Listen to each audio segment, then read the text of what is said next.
Today we're taking a look at new age sailing products that are making a difference to our sport. 10 products, let's get them done right now. So this is the Karver Clutch, okay? It won a Dame Award. The beauty of this is absolutely no friction here at all.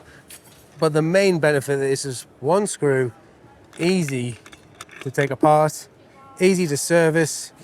And second to that, we have a mechanism in here, which is basically two collets working together to jam a rope. So we get huge clamping pressure, easy to service, can be remote operated, can be locked in position to be open or closed as well manually with this switch.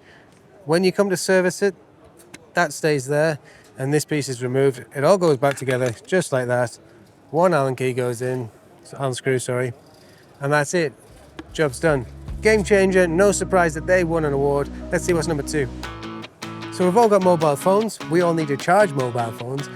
The way we're going at the moment is definitely wireless charging. So this is the Ultra 15 watt charger. It's a mag charger, so we can put the phone on like that and it holds it in its place.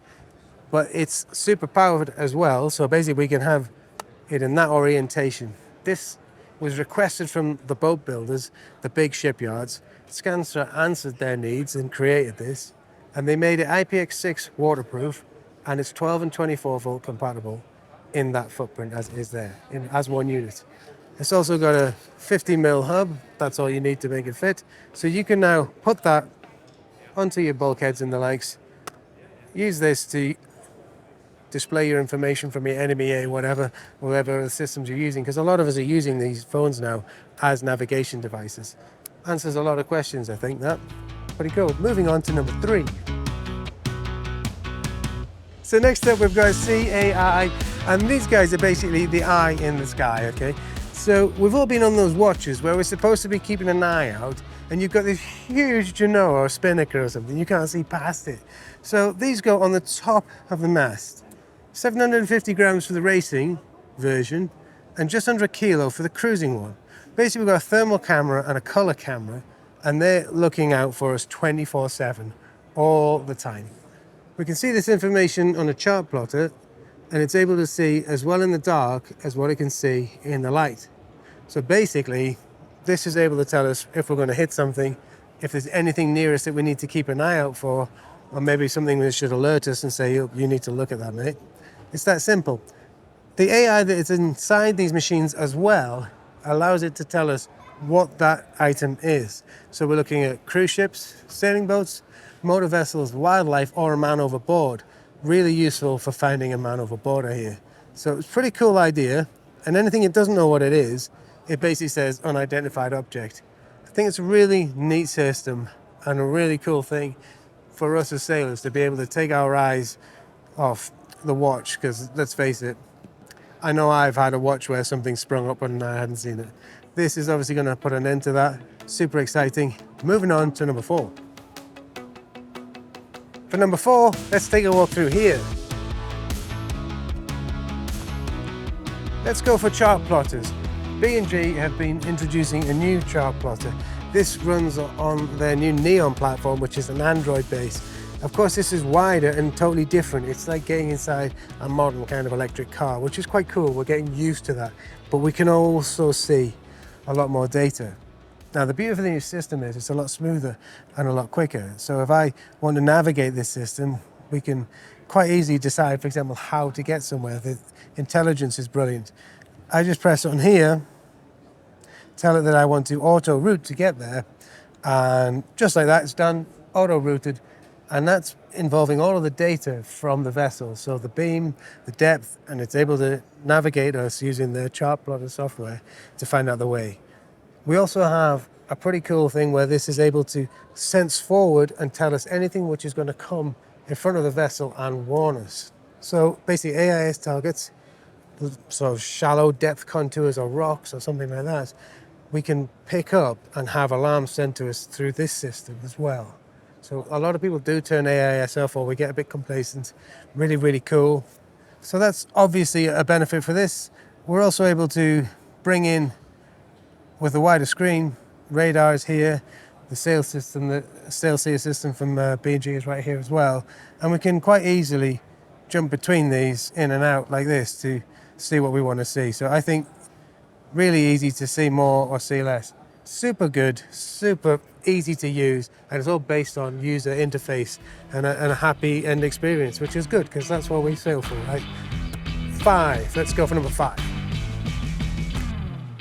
Moving into props at the moment, this is the Gori range of propellers, and this one is like all the rest of the Goris, is a propeller which folds like this, so it's kind of a feathering propeller if you like, and when we have it in a forward position it's spinning like so, and when we put it into reverse it's spinning like so, so we get the same performance forwards as backwards, with the added benefit of this.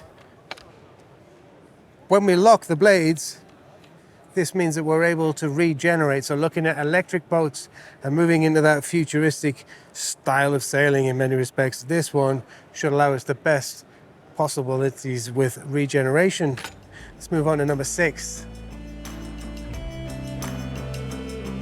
So number 6, we're on the Watermakers. Watermakers are nothing new, but look at the size of this. The weight has been dropped down to 25 kilos, and this is a 30 litre per hour Watermaker. They've done that using fancy materials such as carbon fiber and the likes. And although Watermakers are not something every boat has traditionally had because of space and power consumption, that is changing. And Julian at Ocean Spring Watermakers is making that happen right here. Thanks, mate. And we're about to move on to number 7. I'll catch you, mate. Well done. Next up, we're looking at deck hardware. This is an Antal product. It's called the Secto Ring. Basically, it's a play on a friction ring. Well, instead of the rope going through the middle, it goes around the outside. So we're using these new age fabrics, obviously Dyneema. We know what that is. We've seen it all before. But it is changing the way that we rig boats. So this Secto Ring here has got a suggested working load of 2.5 tons, meaning we can tie all sorts of things down with it. And it's also giving us a little bit less deflection on the rope as it's going around a larger surface area than it would do if it was going through the ring. I think it's a really cool product, and it's going to replace blocks in a lot of places. Super interesting. Moving on to number 8. Next up, we've got sailcloths. This is from Dimension Polyant. This is the Onyx range, and it's black like Batman black. Basically, what we've got is their normal cruising laminates and cruising cloths in a black coating. It's kind of a fashion statement, basically. This isn't the carbon sail or anything like that. Well, this one actually is, come to think of it. But it's covered in a black to give that sort of cool look that we're seeing on the Vendée Globes and the America's Cups and the likes and things like that. So really, really cool setup. Now, this is actually dyed individually, each strand of fabric, which basically means that it's not going to crack and look horrible and start to see the white behind it, because each strand is dyed black. It's also going to last better in the UV as well, which is pretty good. It's not going to fade away like a black jumper would or something like that. That's how it's going to look until the day that you change it, so it's all. So pretty cool way to sort of move up in the sailcloth world. Or look cool anyway. Number 9. Next up, we've got the H2 from Yamaha. This is based on the XTO 450 horsepower motor, but this has had reworked injectors and a reworked fuel delivery system, and that's because this is running on hydrogen.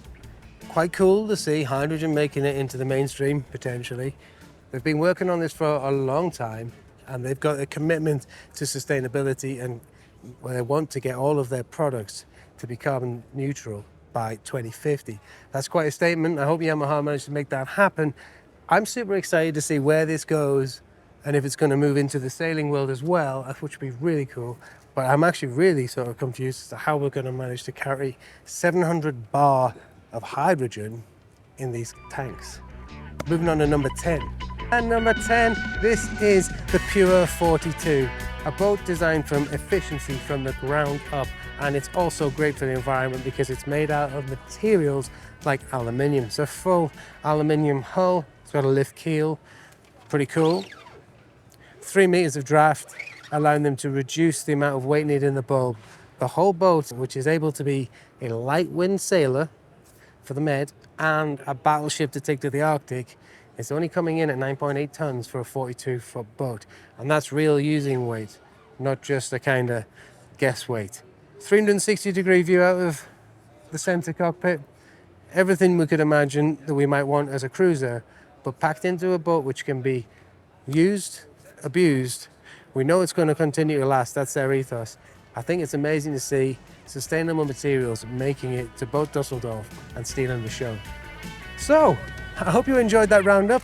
That's it from Sail Hub this week. I would love it if you would join us and subscribe so we can keep coming to these places and bringing more content to you. Do join us for our boat build as well, which is kind of based on the same ethos as this. And we'll see you next time. Oh, if you want to support us, jump in on Patreon as well. That will be really appreciated. See you next time, guys.